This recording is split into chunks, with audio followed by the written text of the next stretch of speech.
Like it or not, the cold weather is here, and that means Macon's homeless shelters are making changes to keep folks warm. Solene Arif shares more about how they're adjusting their hours. For a lot of folks, home is four walls and a roof. For Kyle Boehner, home has a different definition. I use off-grid for the most part just because, I look at what I got as a home. Boehner says he's been off-grid for about a year, and he's currently sleeping outside in a tent. He says winter is the hardest time of year to be outside. Sleeping in doorways, sleeping behind places, just having a whole bunch of blankets covered over me.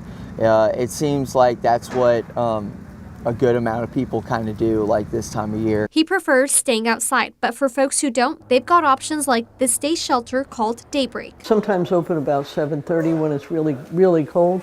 Normally we'd open at 8, and that'd be for breakfast. So, we try to at least be a half an hour early and get people warmed up a little bit before breakfast. Over at the Hello House and the Salvation Army, Jake Call with the United Way says these shelters have expanded their hours to keep folks out of the freezing cold. He says Hello House is a night shelter that often closes at 8 a.m., but right now it closes at around 9 a.m. or later, depending on how cold it is. It's been terribly cold for people, and a lot of people are going to the shelters.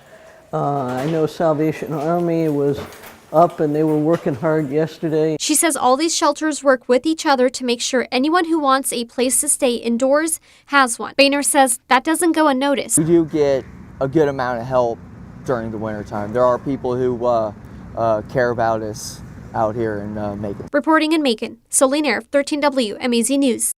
Sister Mallet says they are taking donations of small blankets right now. Blankets can be dropped off at 174 Walnut Street.